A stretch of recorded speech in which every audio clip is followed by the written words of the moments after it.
Hello everyone. In today's class, we will see some more examples to understand the concept of order of an element. In the last lecture, we saw the definition of order and we saw one example towards the end. So let's quickly recall what is the definition. We say that the order of an element is n if and only if n is the least positive integer such that a raised to n is equal to e. So I said you can remember it as 3 points. N has to be a positive integer first of all. Secondly, a raised to that integer should give you the identity, and out of all the positive integers which satisfy this equation, n should be the smallest.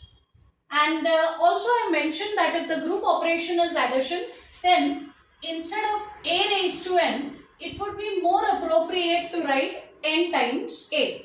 So for an additive group, order of a will be n if and only if n is the least positive integer such that n times a is equal to e.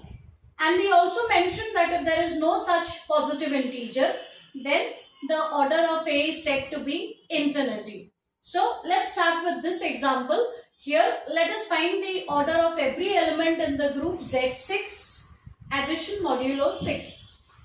So firstly, because this is a finite group, let me actually list all the elements of this group. So Z6 has 6 elements in all, 0, 1, 2, 3, 4 and 5. And keep in mind, here the group operation is additive and the identity in this group is 0 bar. You must always have your eye on the identity. So now let us find order of every element in this group.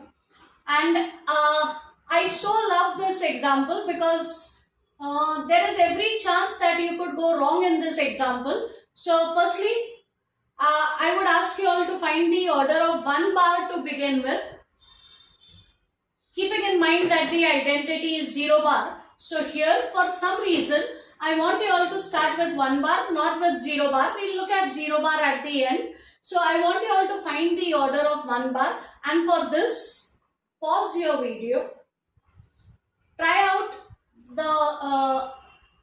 the calculations and see if you can come up with an answer for order of 1 bar. Once you are done, then you get back to the video.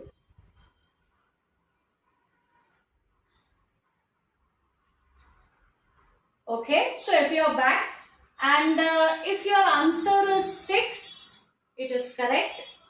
If however your answer is different from 6, then possibly a mistake that you have made is this. I've seen over the years, I've seen many students make this mistake when they see an additive example for the first time. So it's nothing to be ashamed of. It's a learning process. So because this group operation is denoted additively, please do not take powers. You need to take integral multiples of the element. So if I start with 1 bar, I look at 1 times 1 bar, which is equal to 1 bar. 2 times 1 bar. Now remember what I mean by 2 times 1 bar. It's 1 bar plus 1 bar. So that will be equal to 2 bar.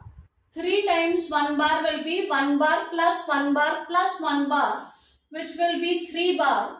4 times 1 bar will be 4 bar.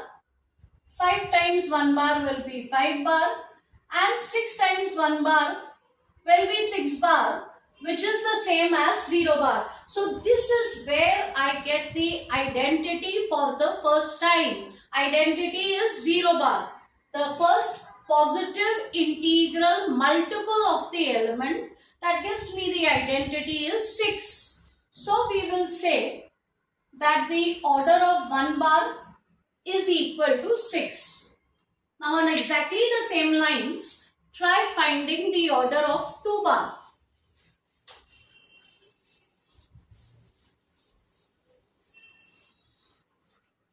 So once again, let's take positive integral multiples of 2 bar. 1 times 2 bar is 2 bar, 2 times 2 bar is 4 bar, 3 times 2 bar is 6 bar, which is the same as 0 bar.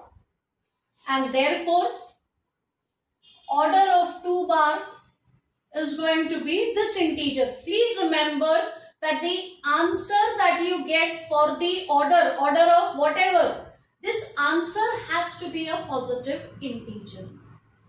And if you don't have such, if there is no such positive integer, then your answer should be infinity. So let's find out the order of 3 bar. 1 times 3 bar is 3 bar. 2 times 3 bar is 6 bar, which is 0 bar. So the order of 3 bar is 2. Please do not make the mistake of writing order of 3 bar is 2 bar. Because order of anything has to be a positive integer. Then again, 1 times 4 bar is 4 bar. 2 times 4 bar is 8 bar. And in Z6, 8 bar will be 8 minus 6, which is 2. 3 times 4 bar will be 12 bar, which is 0 bar. So here's where I get the identity for the first time, and therefore the order of 4 bar is 3. Try out the calculations for 5 bar.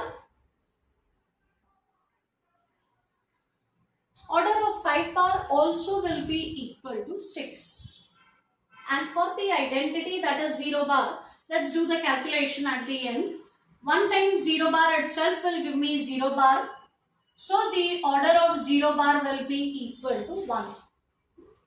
So I give you 2 examples of finite groups. In one, I took the operation of multiplication. In one, I took the operation of addition modulo. And these were examples of finite groups. But well, you can also apply this concept for infinite groups. So, as the next example, let's find out the order of every element in the group Z with respect to addition. Let's find out the order of every element in the set of integers with respect to the operation of addition. So the first hurdle which you may think is, because this is not a finite group, so I cannot list all the elements. Okay, that is true. So how am I going to find out the order of every element? Patience, let's take it just one step at a time. Firstly, because the group operation is addition, here identity is 0, the integer 0. So I need to take integral multiples and not integral powers. What we'll do is we'll try to find out the orders of a few elements, and then we'll see what we can conclude about every integer. So let's start with the identity. That's a very convenient place to begin. Identity is 0. Group operation is addition. So I take positive integral multiples and not positive integral powers. So 1 times 0 itself will give me 0. The very first integral multiple gives me the identity. So the order of 0 is 1. Now let's deal with plus 1 and find out the order. So again, pause your video, think about it, try it out. What is the order of 1 in this group? So let's look at positive integral powers. 1 times 1 is 1, 2 times 1 is 2, 3 times 1 is 3, 4 times 1 is 4. It looks like we are going away from 0. So there's no point in taking more integral powers. We'll never reach the identity. So obviously there is no positive integer such that n times 1 will give us 0. And therefore, in this case, we will say that the order of 1 is infinity. I want you all to check what happens for minus 1. Okay. So check what happens for the element minus 1. So 1 times minus 1 is minus 1, 2 times minus 1 is minus 2, 3 times minus 1 is minus 3, This time also we are going away from 0 on the other side. So even if I continue further, there is no way I will get 0. And therefore, for this element also, the order is infinity. In fact, this gives us our clue as to what is going to happen to the remaining elements in Z. So if I take any integer Z other than 0, let's take any integer, any non-zero integer A, then let's look at this equation. N times A will be 0, N an integer, A also is an integer. This equation will be satisfied if and only if N is equal to 0. So if A is not 0, this equation obviously is going to be satisfied if and only if N is equal to 0. That means no other value of N is going to satisfy this equation. And therefore I can say that there is no positive integer N which satisfies this equation. So for any such non-zero integer, there is no positive integer N. Hence, there is no positive integer N such that N times A becomes 0. And therefore, the order of A is infinity. Remember, this is true for every element in Z star. So, order of A is infinity for every element in Z star. Right? That means here I have an example of a group in which identity is the only element of finite order and every other element is of infinite order. So it's an interesting example. Here in this group there is only one element of finite order and every other element is of infinite order. As a quick exercise,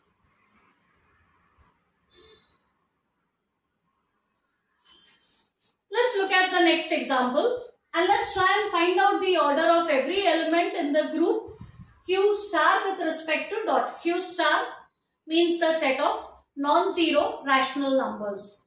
Now here, what is the identity? Group operation is multiplication now. Please bear that in mind. In this example, group operation is multiplication, identity is 1. And because the group operation is multiplication, remember you will have to take positive integral powers. Now the group operation is multiplication, identity is 1. So let's start with positive integral powers of 1. The very first power will give me 1. So order of identity is 1. The situation may look even worse as compared to the set of integers, because at least in the set of integers I could write 0, 1, minus 1, 2, minus 2. Here it is not going to be easy to list all the elements of the set. So let's arbitrarily choose another element and see what happens to its order. Let's look at minus 1. So minus 1 raised to 1 is 1, sorry, minus 1. Minus 1 square is plus 1. So the order of minus 1 will be 2. And now you can try some other element. Say for example 2. Check what happens to the order of 2. So 2 raised to 1 is 2. 2 square is 4. Obviously this will never become 1. It will keep becoming bigger and bigger. So I will never be able to reach the identity by taking positive integral powers of 2. So we will say that the order of 2 is infinity. What about the fraction half? Pause your video and see what happens to half. So half raised to 1 is half. Half square is 1 upon 4. Half cube will be 1 upon 8. So again, there is no way we will reach 1. 1 is the identity. And therefore, the order of this fraction is also infinity. So it looks like other than 1 and minus 1, the order of every element in this group is going to be infinity. Let's check. Take any element in Q star other than 1 and minus 1. Take any element in Q star other than this plus 1 and minus 1, because I have already found their orders. So I exclude these two elements and I take any other element. Then I know that a raised to n will be equal to 1 if and only if, remember, the base is neither 1 nor plus minus 1. So the only way in which this equation can be satisfied is when n is equal to 0. So there is no positive integer. Hence, there is no positive integer n such that a raised to n gives me identity. And therefore, order of a is infinity for every element in this set other than plus 1 and minus 1. So this also is an interesting example of an infinite group. Here I have two elements of finite order and every other element is of infinite order. So I think that should be enough in terms of examples to understand the concept. In the next lecture, we will look at a few properties related to the order. Thank you.